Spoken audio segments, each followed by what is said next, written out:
Hello, good morning to all my medical aspirants. I hope you all are doing good. Previously मैंने 3 दिनों से videos कुछ नहीं upload किया है बिकॉज आई वांटेड कि मैं एक बार में इस चैप्टर को कंप्लीट करूँ, न्यूरल कंट्रोल एंड कोऑर्डिनेशन को, and I was busy in some work, that's why. But वैसे एक एक्सक्यूज़ है, बट हाँ ठीक है, एक साथ मुझे इसे करना था तो उस अकॉर्डिंग टाइम नहीं मिल रहा था कि इसलिए मैं कर पाऊँ। So let's start with this. Okay, and I hope you are doing your good. Preparation अच्छी चल रही होगी, है ना? Okay, let's start. So neural control and coordination, तो इसमें हमें पढ़ना बेटा क्या क्या है, तो न्यूरल सिस्टम के बारे में पढ़ना है, ह्यूमन न्यूरल सिस्टम के बारे में पढ़ना है, एंड आपके न्यूरॉन्स जो कि एक स्ट्रक्चरल क्या है, यूनिट है आपके न्यूरल सिस्टम की, and the last one is central nervous neural system के बारे में पढ़ना है। तो जैसा कि आप जानते हो, जो आपके फंक्शंस होते हैं ऑर्गन या फिर ऑर्गन सिस्टम कह लो आपके बॉडी में, ये कैसे होते हैं, कोऑर्डिनेटेड वे में होते हैं ताकि होम्योस्टेसिस को मेंटेन करने के लिए। What is the homeostasis? Homeostasis मतलब आपकी बॉडी में कोई भी एक्टिविटीज़ हो रही है या फिर ऑर्गन सिस्टम है, वो क्या करे, एक कोऑर्डिनेटेड तरीके से काम करे, दैट इज़ योर होम्योस्टेसिस। तो कोऑर्डिनेशन क्या है, तो ये आपकी एक प्रोसेस है जिसके थ्रू आपके दो या दो से ज़्यादा ऑर्गन्स क्या करते हैं, इंटरैक्ट करते हैं और एक दूसरे के फंक्शन को क्या करते हैं, कॉम्प्लीमेंट करते हैं, मतलब एक साथ वर्कआउट कराते हैं। फॉर एग्जाम्पल अगर मैं बात करूँ तो अगर कोई हम फिजिकल एक्सरसाइज करते हैं तो जो एनर्जी डिमांड होती है वो इंक्रीज़ कर जाती है, किस लिए, तो हमारे मस्कुलर एक्टिविटी को मेंटेन करने के लिए। तो वहाँ पे हमारी एनर्जी डिमांड भी क्या कर जाती है, बढ़ जाती है। मतलब जैसे कि मान लो फॉर एग्जांपल आपको एक्सरसाइज कर रहे हो, तो एक्सरसाइज करोगे तो आपको एनर्जी ज़्यादा चाहिए या फिर कम चाहिए? Of course you need more energy than the normal resting phase of your life. तो वहाँ पे आपकी मस्कुलर एक्टिविटी भी बढ़ रही होती है उसको मेंटेन करने के लिए। तो ऐसे ही आपके ऑक्सीजन सप्लाई भी बढ़ जाती है। ऑक्सीजन सप्लाई जो बढ़ती है तो यहाँ पे आपके सप्लाई ऑफ ऑक्सीजन जैसे कि इंक्रीज़ हो जाती है, रेट ऑफ रेस्पिरेशन मतलब आपकी रेस्पिरेटरी रेट बढ़ जाती है, हार्ट बीट बढ़ जाती है, ब्लड फ्लो बढ़ जाती है ब्लड वेसल्स में। और जैसे ही हम फिजिकल एक्सरसाइज को क्या कर देते हैं, रोक देते हैं, तो आपके जो एक्टिविटीज़ होते हैं नर्व्स के, चाहे लंग्स के, हार्ट के एंड किडनी के, वो फिर से वापस से अपने नॉर्मल कंडीशंस पे क्या हो जाते हैं, वापस आ जाते हैं। ऐसा तो नहीं है कि फिजिकल, इसलिए क्या होता है, फिजिकल एक्सरसाइज करने के लिए इन्फ्लुएंस किया जाता है, you have to do exercise, like 10 minute कर लो, 15 मिनट कर लो, बट हाँ करना चाहिए ताकि आपकी क्या हो, ये जो ऑक्सीजन डिमांड है वो हमेशा फुलफिल्ड रहे। तो इसी तरीके से हम समझ सकते हैं जो फंक्शंस है बेसिकली आपके, चाहे मसल्स हो, लंग्स हो, हार्ट हो, ब्लड वेसल्स हो, किडनी हो और ऑर्गन्स हो, ये सारी कैसी होती है, कोऑर्डिनेटेड मैनर में काम करती है। कोऑर्डिनेटेड मतलब एक साथ ही काम करती है। अगर मान लो लंग्स में क्या हो रही है, आपकी ऑक्सीजन आप इनहेल कर रहे हो, तो वो ऑक्सीजन हार्ट के थ्रू कहाँ जाएगी, हमारे मसल्स तक जाएगी। ऐसा नहीं है कि हार्ट उसे लेकर के बैठ जाएगा और मसल्स को नहीं देगा। So it's not like that. तो ये कैसी होती है, कोऑर्डिनेटेड मैनर में होती है जो भी हम कभी क्या करते हैं, फिजिकल एक्सरसाइज को करते हैं। अगर हमारी बॉडी में बात करें तो न्यूरल सिस्टम और जो इंडोक्राइन सिस्टम होती है, ये क्या करती है, कोऑर्डिनेट करती है एक साथ और इंटीग्रेट करती है आपके सारे एक्टिविटीज़ ऑर्गन्स का, और ये एक सिंक्रोनाइज्ड फैशन में क्या करती है, आपके फंक्शन को परफॉर्म करती है। न्यूरल सिस्टम क्या करते हैं, एक ऑर्गेनाइज्ड नेटवर्क देती है, आपके पॉइंट टू पॉइंट कनेक्शंस होते हैं ये क्विक कोऑर्डिनेशन एक्टिविटीज़ के लिए। और इंडोक्राइन जो सिस्टम होती है क्या करती है, आपको प्रोवाइड करती है केमिकल इंटीग्रेशन, किसके हेल्प के थ्रू, तो थ्रू हॉर्मोन्स। तो इस चैप्टर में हम यही समझेंगे कि जो न्यूरल सिस्टम होते हैं, ह्यूमन मैकेनिज्म है ऑफ न्यूरल कोऑर्डिनेशन, जैसे कि आपके नर्व इम्पल्स का ट्रांसमिशन होना, इम्पल्स कंडक्शन होना आपके सिनेप्स के around, so these about all. तो हम पूरे न्यूरल सिस्टम ऑफ ह्यूमन में यही पढ़ेंगे कि कैसे आपके न्यूरल कोऑर्डिनेशन होती है, नर्व इम्पल्स कैसे आपकी ट्रांसमिट करती है और आपके सिनेप्स के अराउंड आपके कैसे ये इम्पल्स का कंडक्शन होता है। So let's start with neural system. अब देखो न्यूरल सिस्टम जो होते हैं जितने भी एनिमल्स है, ये हाईली कैसे होती है, कंपोज होते हैं एक हाईली स्पेशलाइज्ड सेल्स है जिसे हम क्या बोलते हैं, न्यूरॉन्स। न्यूरॉन्स को कैसे डिफाइन कर सकते हैं, तो ये डिटेक्ट करती है मतलब पहचानती है, इन्फॉर्मेशन को रिसीव करती है एंड ट्रांसमिट करती है आपके डिफरेंट काइंड्स ऑफ स्टिमुली। जैसे एक सिंपल सा एग्जांपल है, कोई ठंडा बर्तन है, लाइक को कोल्ड ऑब्जेक्ट, आपने उसे टच किया, how did you get to know that it is cold? आप कैसे डिस्टिंग्विश कर रहे हो कि ये ठंडा है, ये गर्म है? तो वो तो आपको बता दिया जा चुका है, लेकिन ये स्टिल यू फील दैट ना, आपको बर्न होती है अगर आप गर्म को टच करते हो, तो because of your neurons that presence on your surface of your skin. ये में क्या होती है, आपकी मोटर एंड प्लेट्स पे पाई जाती है, मतलब जहाँ पे स्किन के अंदर इसकी इनर्वेशन होती है। न्यूरल ऑर्गेनाइजेशन जो होती है काफ़ी सिंपल होती है। हमारे लोअर इन्वर्टिब्रेट्स की बात करें तो जैसे कि हाइड्रा में कुछ आपके नेटवर्क ऑफ न्यूरॉन्स प्रेजेंट होते हैं। न्यूरल सिस्टम और भी आपकी बेटर ऑर्गेनाइज्ड होती है जैसे कि इंसेक्ट्स में, यहाँ पे एक ब्रेन प्रेजेंट होते हैं, नंबर ऑफ गैंग्लिया और न्यूरल टिश्यूज़ के साथ, और वर्टिब्रेट्स जो होते हैं इनमें आपके डेवलप्ड न्यूरल सिस्टम प्रेजेंट होती है। तो आपको इंसेक्ट्स के याद रखना बेटा, या फिर इंसेक्ट्स में क्या जितने भी ऑर्थ्रोपोडा के आ जाएंगे तो उनके पास ब्रेन होती है, उसके साथ कुछ गैंग्लिया और न्यूरल टिश्यूज़ पाए जाते हैं, और जो आपके वर्टिब्रेट्स होते हैं इनके पूरे डेवलप्ड न्यूरल सिस्टम होते हैं। अब आती है ह्यूमन न्यूरल सिस्टम में। तो ह्यूमन न्यूरल सिस्टम को क्या किया गया है, 2 पार्ट्स में डिवाइड किया गया है। The first one is central neural system and the second one is peripheral neural system. Central neural system में आपकी क्या आती है, ब्रेन आती है, एंड पेरिफेरल में क्या आती है, स्पाइनल कॉर्ड आती है। यहीं से आपका क्या होता है, इन्फॉर्मेशन जो आपके प्रोसेस और कंट्रोल होती है, मतलब ये साइट है जहाँ पे आपकी क्या करती है, प्रोसेसिंग और कंट्रोल का ये काम करती है। पीएनएस जो होते हैं ये आपके क्या होती है, इसके पास जितने भी नर्व्स होते हैं आपकी बॉडी एसोसिएटेड होती है सीएनएस से, ब्रेन एंड स्पाइनल कॉर्ड से। और जो नर्व फाइबर्स होते हैं आपके पीएनएस के, ये 2 तरह के होते हैं, that is afferent fibres and efferent fibre. मतलब ध्यान रखना, CNS includes what, brain and spinal cord, और आपके ये पीएनएस क्या इंक्लूड करेंगे बेटा, तो afferent fibres and efferent fibres. अब देखते हैं, जो एफरेंट नर्व फाइबर्स होती है आपकी, ये क्या करती है, इम्पल्सेस को ट्रांसमिट करती है कहाँ से, आपके टिश्यूज़ या ऑर्गन से सीएनएस तक, मतलब सेंट्रल न्यूरल सिस्टम तक। और जो इफरेंट फाइबर्स होती है वो क्या करती है, आपके इम्पल्सेस को रेगुलेट करती है कहाँ से, आपके सीएनएस से पेरिफेरल टिश्यूज़ और ऑर्गन्स तक। फिर आपके पेरिफेरल न्यूरल टिश्यू को 2 पार्ट में डिवाइड किया, 2 सब डिविजन है। कौन से है, तो somatic neural system and autonomic neural system.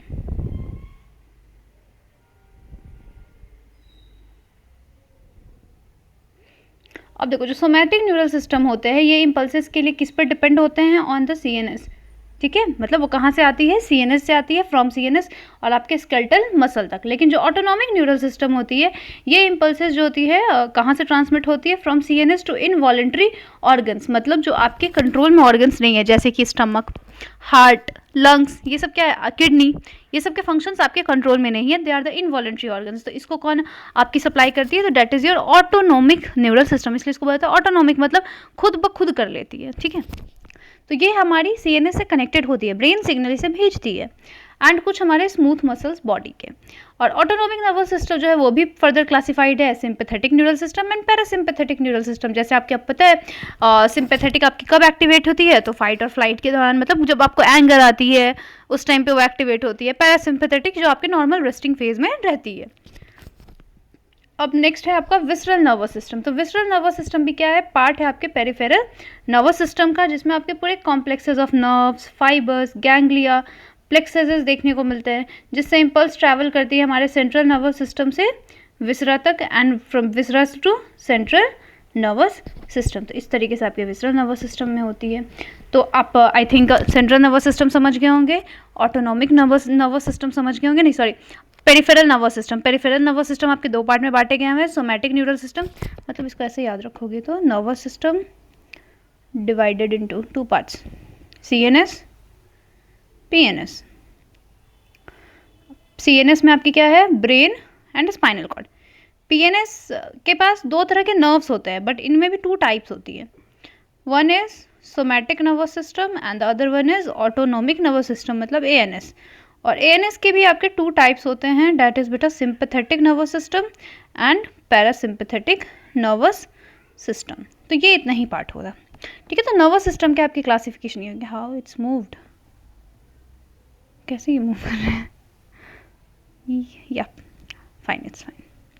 Okay, तो न्यूरॉन जो होती है क्या है, आपकी स्ट्रक्चरल और functional unit of neural system है। तो देखते हैं कैसे ये स्ट्रक्चरल यूनिट है, फंक्शनल यूनिट है हमारे न्यूरल सिस्टम का। जैसे कि हमने सेल को पढ़ा था, cell is the structure and functional unit of life, but neuron हमारे न्यूरल सिस्टम का फंक्शनल यूनिट है। सो लेट्स सी, तो जो न्यूरॉन होती है एक माइक्रोस्कोपिक स्ट्रक्चर है जो कि हमारे 3 पार्ट से बनी होती है, cell body, dendrites and axon. जो सेल बॉडी होती है उसके पास क्या प्रेजेंट होते हैं, साइटोप्लाज्म होती है, कुछ उसमें टिपिकल सेल ऑर्गेनल्स होते हैं, और कुछ ग्रैनुलर बॉडीज दिखती है जिसे हम लोग क्या बोलते हैं, नेसल्स ग्रैन्यूल्स। इनके पास प्रोटीन्स होती हैं। शॉर्ट फाइबर्स होते हैं जो कि ब्रांच क्या करती है, शॉर्ट फाइबर्स जो ब्रांच रिपीटेडली करती है एंड एक सेल बॉडी को निकालती है, उसमें भी हमारे क्या कहते हैं, नेसल्स ग्रैन्यूल्स होते हैं, और इसे हम क्या बोलती हैं, डेंड्राइट्स। मतलब डेंड्राइट्स का डेफिनेशन हो जाएगा जो भी एक शॉर्ट फाइबर्स आपके कहाँ से निकले हुए हैं, प्रोजेक्ट कर रहे हैं सेल बॉडी से, और इनके पास में नेसल्स ग्रैन्यूल्स थोड़े अमाउंट में प्रेजेंट है। मतलब ये वाले जो पार्ट्स हैं ना आपके outer periphery, that is your dendrite. और जो ये फाइबर्स होता है ये क्या करती है, ट्रांसमिट करती है इम्पल्स को up towards where, towards the cell body. ये सेल बॉडी की तरफ फाइबर्स क्या करती है, ट्रांसमिट करती है। और जो एक्सॉन होती है ये आपकी लॉन्ग फाइबर होती है। डिस्टल एंड जो होती है इसमें कैसी होती है, ब्रांच्ड होती है। और जितने भी ब्रांचेस होते हैं वो टर्मिनेट करते हैं किसके फॉर्म में, तो as a bulb like structure, जिसे हम क्या बोलते हैं, synaptic knob. This is synaptic knob, ये एक बल्ब जैसे, और यही क्या करती है, दूसरे डेंड्राइट से कनेक्ट करेगी। जिसके पास सिनेप्टिक वेसिकल्स होते हैं, इस वेसिकल्स में केमिकल पाई जाती है जिसे हम बोलते हैं न्यूरोट्रांसमीटर्स। न्यूरोट्रांसमीटर्स क्या करते हैं, तो आपके इम्पल्सेस को क्या करते हैं, मूव करते हैं, और जहाँ पे भी एक्शंस जनरेट करना है तो इनका रोल होता है। आगे फर्दर इसका देखते हैं। तो एक्सॉन क्या करती है, आपकी ट्रांसमिट करती है। This is the axon part. पहले एक बार डायग्राम को देख लेते हैं। Dendrites, Nissl's granules, cell body ये पूरी, उसके अंदर न्यूक्लियस होंगी। फिर ये एक्सॉन वाला जो पार्ट है उसके ऊपर एक कवरिंग होती है जिसे हम क्या बोलते हैं, माइलिन शीथ। माइलिन शीथ के अंदर क्या प्रेजेंट होती है, एक सेल प्रेजेंट होती है जिसे हम बोलते हैं स्वान सेल।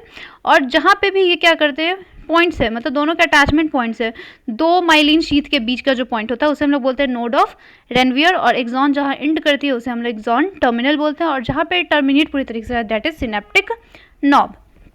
तो एक्सॉन्स जो होती है क्या करती है, ट्रांसमिट कर देती है आपके नर्व इम्पल्स को सेल बॉडी से काफ़ी दूर, मतलब टू सिनेप्स, या फिर आप कह सकते हो न्यूरोमस्कुलर जंक्शन पे, मतलब जहाँ पे आपके नर्व्स और मसल्स क्या कर रहे होते हैं, मिल रहे होते हैं, जिसे हम लोग मोटर एंड प्लेट्स भी कहते हैं।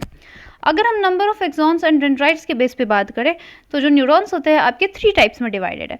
सबसे पहले होते हैं मल्टीपोलर, दूसरे होते हैं bipolar, and the third one is unipolar. Multipolar में क्या होती है, जिसमें आपके एक एक्सॉन होते हैं और दो से ज़्यादा क्या होते हैं, डेंड्राइट्स होते हैं। और ये मल्टीपोलर वाले आपके न्यूरॉन सेल्स कहाँ देखने को मिलते हैं, इन योर सेरेब्रल कॉर्टेक्स, मतलब ब्रेन में ये प्रेजेंट होते हैं।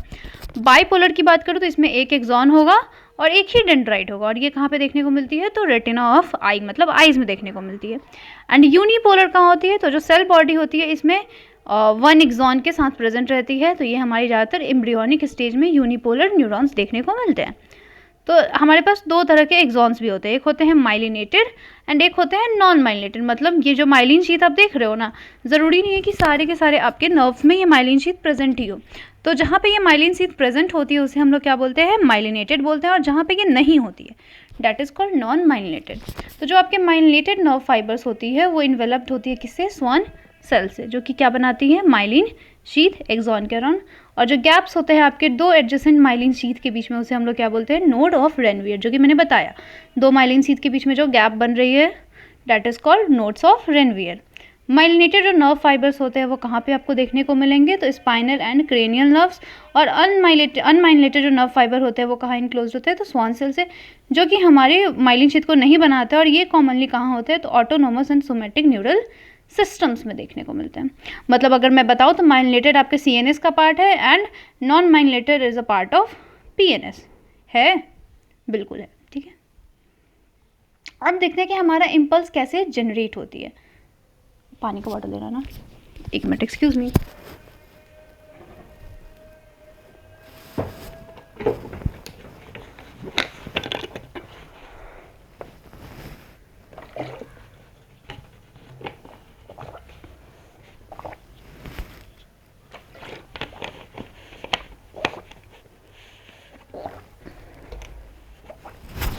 Okay sorry, let's start. अब देखो जनरेशन एंड कंडक्शन आपके नर्व इम्पल्स का कैसे होता है।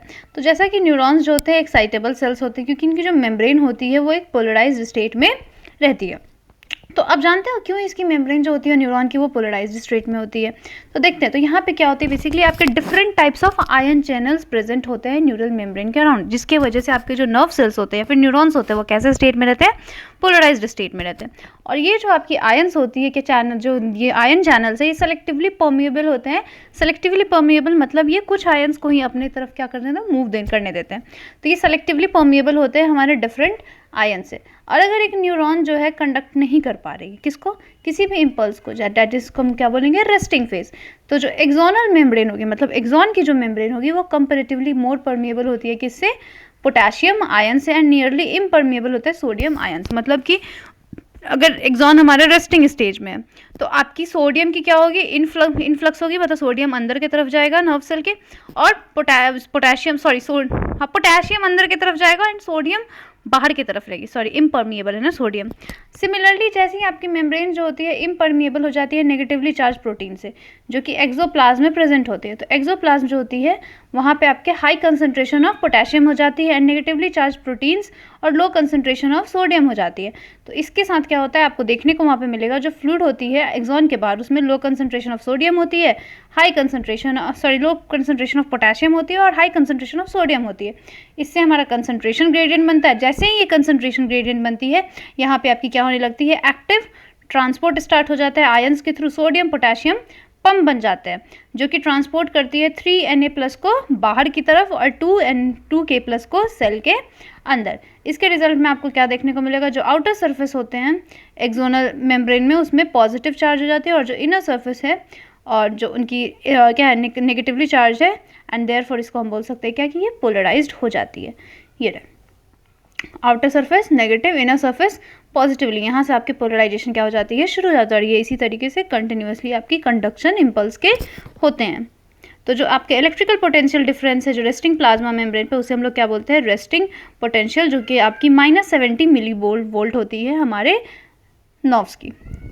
अब चलो एक और क्वेश्चन होगा कि ये जो मैकेनिज्म है, मतलब you are more curious about ना, जो मैकेनिज्म है आपके नर्व इम्पल्स के जनरेशन के लिए, और साथ ही साथ एक्सॉन्स में ये कैसे खुद को कंडक्ट करे। तो कोई भी जब स्टिमुलस अप्लाई करते हैं साइट पे, जैसे कि पॉइंट ए दिखा हुआ है पोलराइज्ड मेम्ब्रेन पे, तो वैसे ही आपकी मेम्ब्रेन जो होती है साइट ए की, वो फ्रीली परमिएबल हो जाती है सोडियम के लिए। इसकी वजह से सोडियम अंदर चला जाता है और रिवर्स कर देती है पोलरिटी को।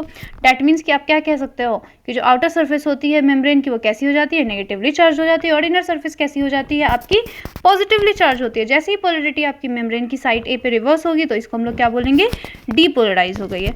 और यहाँ से आपके इलेक्ट्रिकल पोटेंशियल जो होते हैं आपके जनरेट हो जाते हैं साइड ए पे, जिसे हम लोग क्या बोलते हैं, एक्शन पोटेंशियल। तो एक्शन पोटेंशियल के लिए याद रखना बेटा कि आउटर सरफेस पे आपकी क्या हो जाती है, नेगेटिव चार्ज हो जाती है, और इनर सरफेस पे पॉजिटिव चार्ज हो जाती है। रैपिडली क्या होता है, सोडियम का इनफ्लक्स हो जाता है और पोटेशियम आउट इफ्लक्स हो जाती है, जिसको हम लोग बोलते हैं नर्व इम्पल्स क्या हो गई है, जनरेट हो चुकी है।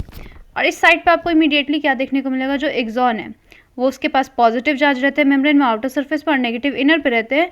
तो करंट जो होती है फ्लो करती है inner surface site A to site B. तो जैसे ही करंट फ्लो करते रहेगी, जहाँ से from site B to site A, तो आपको एक सर्किट देखने को मिलेगा करंट फ्लो का, और पोलरिटी आपकी साइट पे रिवर्स हो जाती है और एक्शन पोटेंशियल जनरेट हो जाती है साइट बी पे।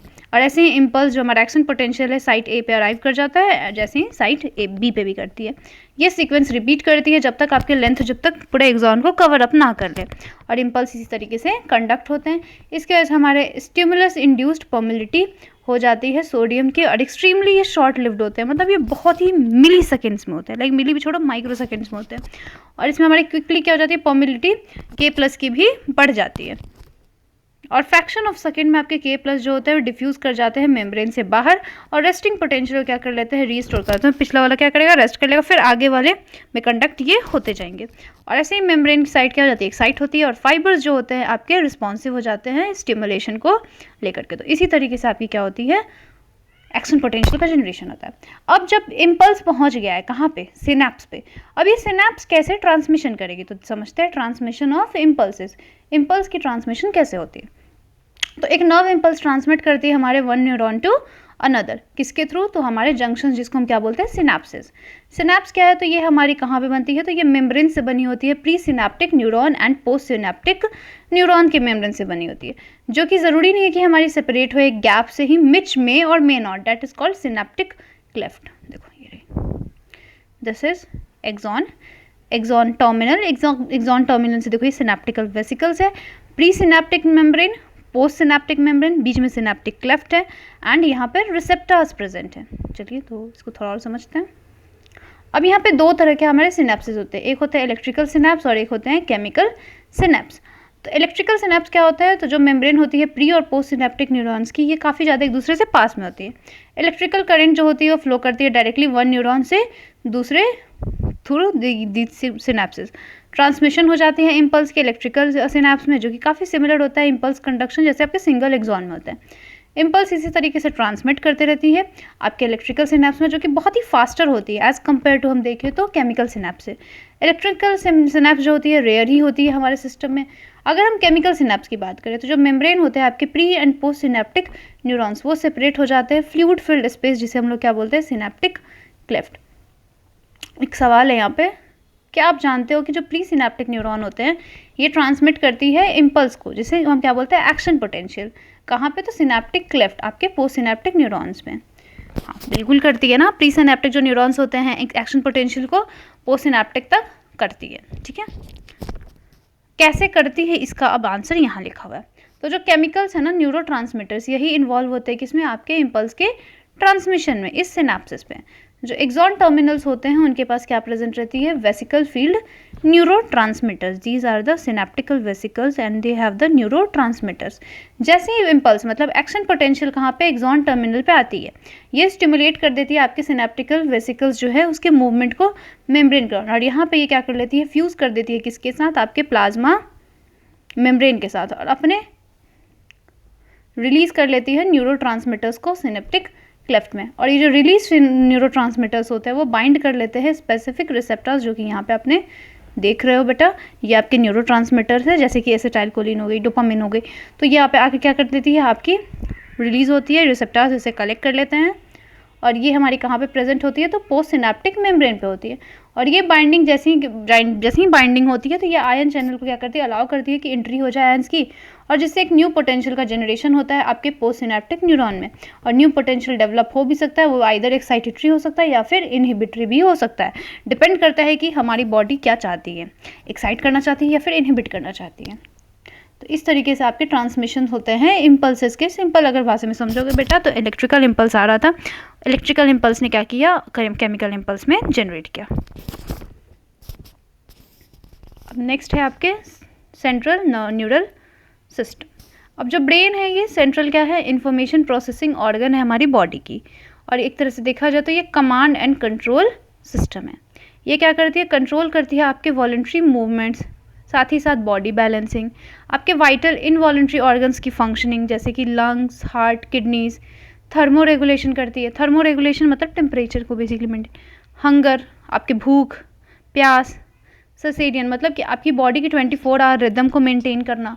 उसके अलावा आपके कुछ और भी जैसे एंडोक्राइन ग्लैंड्स की एक्टिविटीज़ है, ह्यूमन बिहेवियर है, तो ये पूरा किसका काम है, ब्रेन का काम है। सोचो कितना सारा काम ये अकेले कर रही है। तो ये हमारी साइट है प्रोसेसिंग, जैसे विजन के लिए भी है, हियरिंग के लिए भी है, स्पीच भी है, मेमोरी भी है, इंटेलिजेंस भी है, इमोशंस भी है एंड थॉट्स भी है। So this is all the function of central nervous system. अब देखते हैं तो आपके ये सारे फंक्शंस तो आप समझ गए। अब ये फंक्शन एक एक आपके पर्टिकुलर ब्रेन के पार्ट होंगे जो एक फंक्शन, जैसे कि हंगर एंड थर्स्ट कौन रिस्पॉन्सिबल होता है, हाइपोथैलेमस होती है या थैलेमस होती है। आपके इमोशंस, थॉट्स, मेमोरी, इंटेलिजेंस, इसके लिए कौन सा रिस्पॉन्सिबल होता है, सेरेब्रम होता है, या फिर क्या होता है आपके हार्ट रेट, पल्मोनरी, आपके रिदम को मेंटेन करने के लिए कौन रिस्पॉन्सिबल होता है, किडनीज के फंक्शन को कौन रेगुलेट करता है। तो इस तरीके से आपके एक एक स्ट्रक्चर्स प्रेजेंट है जो कि एक एक फंक्शन को रेगुलेट करते हैं।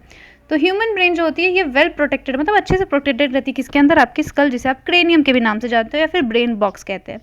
स्केल के अंदर अगर आप देखोगे तो ब्रेन जो होती है कवर्ड होती है क्रेनियल मेनिंजेस, मतलब उसके ऊपर एक कवरिंग होती है बिकॉज आपकी फ्रिक्शन से बचाती है। शॉक एब्जॉर्बर का काम करती है, जिसमें आपके आउटर लेयर को हम लोग बोलते हैं ड्यूरामेटर, एक थिन मिडल लेयर होती है जिसे हम लोग एरेक्नॉइड बोलते हैं, और एक इनर लेयर होती है जिसे हम लोग क्या बोलते हैं, पायामेटर बोलते हैं, जो कि ये हमारे कॉन्टैक्ट में रहती है ब्रेन टिश्यूज़ के साथ। अगर ब्रेन को डिवाइड किया जाए तो ब्रेन के 3 मेजर पार्ट्स होते हैं, fore brain, mid brain and hind brain. अब देखते हैं fore brain, mid brain and hind brain में क्या क्या आपके पास है। सबसे पहले तो ये एक बार डायग्राम समझ लो। दिस इज सेरेब्रल हेमिस्फेयर, मतलब सेरेब्रम आपके पास 2 होते हैं, दोनों सेरेब्रम को जो जोड़ती है उस स्ट्रक्चर को हम लोग बोलते हैं कॉर्पस कैलसम। देन आपके ये सेरेब्रल एक्वेडक्ट हैं। दिस इज फोर ब्रेन में आपके यही आ जाता है, cerebrum, thalamus, hypothalamus. Midbrain is this part. Hindbrain में आपके फिर 3 पार्ट है, pons, cerebellum, medulla oblongata, and फिर आपके वहाँ से स्पाइनल कॉर्ड। जो पॉन्स होती है वही, मतलब बेसिकली आपके जो पॉन्स है वही क्या करती है, लॉन्गेट कर लेती है एंड आपकी क्या बन जाती है, स्पाइनल कॉर्ड। अब चलो थोड़ा फोर ब्रेन के बारे में समझते हैं। फोर ब्रेन क्या होती है, तो फोर ब्रेन में आपके क्या प्रेजेंट है, तो सेरिबेलम है, थैलेमस है, हाइपोथैलेमस है। सेरिबेलम क्या करती है, तो आपके major part of the brain जो होती है वो सेरिबेलम ही है। ये डीपली क्या करती है, डीप क्लेफ्ट से डिवाइड करती है आपके सेरिब्रम को लॉन्गिट्यूडनली 2 हाफ्स में। लॉन्गिट्यूडनल मतलब इस तरीके से बीचों बीच, जिसको हम क्या बोलते हैं, left and right cerebral hemispheres. अच्छा, तो आपको पता होगा जो राइट हैंड होते हैं उनके कौन सी ब्रेन पार्ट ज़्यादा एक्टिव होती है, तो लेफ्ट वन, और जो अगर लेफ्ट हैंडेड होते हैं उनकी ब्रेन पार्ट कौन सी एक्टिव होती है, राइट वन। तो यही राइट और लेफ्ट में बांटे गए और इसको हम क्या बोलते हैं, left and right cerebral hemispheres. जो हेमिस्फेयर्स होते हैं ये कनेक्टेड होते हैं एक ट्रैक्ट ऑफ नर्व फाइबर से, जिसे हम लोग क्या बोलते हैं, कॉर्पस कैलसम। और जो ये लेयर होते हैं सेल्स के वो क्या करते हैं, कवर करते हैं आपके सेरिब्रल हेमिस्फेयर को, जिसे हम बोलते हैं सेरिब्रल कॉर्टेक्स, एंड ये हमारे प्रोमिनेंट फोल्ड्स को बनाते हैं। जो सेरेब्रल कॉर्टेक्स होती है उसे हम लोग क्या बोलते हैं, ग्रे मैटर, क्योंकि इसके अपीयरेंस कैसी होती है, ग्रेइश होती है। और न्यूरॉन सेल बॉडीज़ जो होते हैं इसमें कंसंट्रेटेड होते हैं, यही उसको ये कलर देते हैं। जो सेरेब्रल कॉर्टेक्स होती है इसमें हमारी मोटर एरियाज़, सेंसरी एरियाज़ और ये लार्ज रीजन्स होते हैं जो कि ना तो आपके क्लियरली सेंसरी है ना ही मोटर है, मतलब कि मिक्स्ड एरियाज, ये सारी आपकी कहाँ पे प्रेजेंट है, सेरेब्रल कॉर्टेक्स के अंदर है। और ये जो रीजन्स होते हैं ये हमारी किसको हम क्या बोलते हैं, एसोसिएशन एरियाज, जो कि आपके most of the complex functions के लिए क्या होता है, रिस्पॉन्सिबल होते हैं, लाइक इंटरसेंसरी एसोसिएशन या फिर मेमोरी, कम्युनिकेशन। तो आपकी जो सेरेब्रल कॉर्टेक्स है that is responsible for what, memory, communication, and जो भी आपके इंटरसेंसरी एसोसिएशंस होते हैं उसके लिए वो रिस्पॉन्सिबल होते हैं। फिर आपके जो फाइबर्स होते हैं ट्रैक्ट्स के वो कवर्ड होती है एक माइलिन शीट से, जिसमें आपको देखोगे तो इनर पार्ट जो होते हैं आपके सेरेब्रल हेमिस्फेयर के ये प्रेजेंट रहते हैं। ये आपके एक ओपेक वाइट अपीयरेंस भी देती हैं लेयर को, और इसे हम लोग क्या बोलते हैं, वाइट मैटर। मतलब इनर पार्ट जो होगी वो कैसी होगी, वाइट होगी, एंड जो आउटर कवरिंग होगी वो कैसी होगी, आपकी ग्रे मैटर होगी। ठीक है, कॉर्टेक्स मतलब बाहर का पार्ट होता है। ठीक है, तो सेरेब्रम जो होती है रैप करती है एक स्ट्रक्चर के अराउंड जिसे हम लोग क्या बोलते हैं, थैलेमस, जो कि मेजर कोऑर्डिनेटिंग सेंटर होती है हमारी सेंसरी एंड मोटर सिग्नलिंग के लिए। दूसरा एक और वेरी इंपॉर्टेंट पार्ट है हमारा जो कि क्या है, हाइपोथैलेमस, जो कि हमारे बेस ऑफ द थैलेमस पे ये प्रेजेंट होती है। हाइपोथैलेमस में आपके नंबर ऑफ सेंटर्स होते हैं, जैसे कि ये बॉडी टेम्परेचर को कंट्रोल करती है, आपको भूख लगे, प्यास लगे, उसको ये कंट्रोल करती है। साथ ही साथ आपके न्यूरोसिक्रेटरी सेल्स के ग्रुप्स को भी ये कंट्रोल करती है, जो कि हार्मोन्स जैसे कि हाइपोथैलेमिक हार्मोन्स को रिलीज करती है। और जो इनर पार्ट्स होते हैं आपके सेरेब्रल हेमिस्फेयर्स के, और इसके जो deep structures like amygdala, hippocampus, ये सारे होते हैं। और ये कॉम्प्लेक्स स्ट्रक्चर बना जिसके हम लोग क्या बोलते हैं बेटा, लिम्बिक लोब और लिम्बिक सिस्टम। तो लिम्बिक लोब और लिम्बिक सिस्टम याद रखना, that is amygdala and hippocampus. और हाइपोथैलेमस के साथ मिल करके ये हमारे सेक्सुअल बिहेवियर को रेगुलेट करते हैं। तो लिंगो सिस्टम का क्या काम होता है, आपके सेक्सुअल बिहेवियर को रेगुलेट करना, साथ ही साथ आपके इमोशनल रिएक्शंस, जैसे आपको एक्साइटमेंट है, प्लेजर है, रेज है, फियर है, एंड मोटिवेशन है। So these all are controlled by what, limbic system. Now coming to midbrain. चलो अब देखो, मिड ब्रेन जो होती है कहाँ लोकेटेड होती है, आपके थैलेमस और हाइपोथैलेमस में। किसमें, तो forebrain and pons of the hindbrain. और इसमें pons of the hindbrain मतलब इसके बीच में लिख लोकेटेड। इसमें एक कैनाल होती है जिसे हम लोग क्या बोलते हैं, सेरेब्रल एक्विडक्ट, जो कि पास करती है कहाँ से, थ्रू दी मिड ब्रेन। और जो डॉर्सल पोर्शन होते हैं आपके मिड ब्रेन में, उसमें आपके मोनली 4 राउंड स्वेलिंग्स होती है जो कि लोब्स होती है, जिसे हम लोग क्या बोलते हैं, कॉर्पोरा क्वाड्रिजेमिना। फिर आते हैं हिंड ब्रेन में। हिंड ब्रेन में आपकी क्या होती है, तो पॉन्स, सेरेबेलम, मेडुला प्रेजेंट होती है, जिसे हम लोग मेडुला ऑब्लंगेटा भी बोलते हैं। पॉन्स में आपके फाइबर ट्रैक्ट्स होते हैं जो कि इंटरकनेक्ट करते हैं ब्रेन के डिफरेंट रीजन्स को। सेरेबेलम जो होती है बहुत ज़्यादा क्या होता है, कॉन्वोलेटेड सर्फेसेज होते हैं, ताकि ये एडिशनल क्या करते हैं, स्पेस देते हैं आपके न्यूरॉन्स को। और जो मेडुला होती है आपकी ब्रेन की, वो कनेक्ट करती है किसको, स्पाइनल कॉर्ड को। और मेडुला में आपके क्या होते हैं, सेंटर्स होते हैं जो कि रेस्पिरेशन को कंट्रोल करते हैं, कार्डियोवैस्कुलर रिफ्लेक्सेस को करते हैं, एंड गैस्ट्रिक सिक्रीशंस को करते हैं। कुछ आपके 3 और मेजर रीजन्स होते हैं जो कि ब्रेन स्टेम को बनाते हैं, और midbrain, pons and medulla oblongata. जो ब्रेन स्टेम होती है वो क्या करती है, कनेक्शन बनाती है आपके ब्रेन एंड स्पाइनल कॉर्ड के बीचों बीच। ओके, डिजीजेस आप लोगों में से बेटा हटा दिया गया है, तो ये रीप्रिंटेड है, अच्छा है। दिस इज रेशनलाइज्ड, 2026 वाला नहीं है क्या, ये रीप्रिंटेड मैं ढूंढ रही थी। अच्छा चलो ठीक है, आई थिंक डिजीजेस तो हटा ही दिए हैं, तो अच्छा ही है। आई होप आप लोगों को समझ में आया होगा। So this is all about human nervous system. Okay, अब इस पे मैं कुछ मैं मार्च से MCQs शुरू करना चाह रही हूँ कि अब MCQs करते हैं, और उसमें भी अगर मुझे कोई टॉपिक लगेगा आप लोग बताओगे तो मैं पढ़ा दूँगी। ओके, सो बाय, टेक केयर।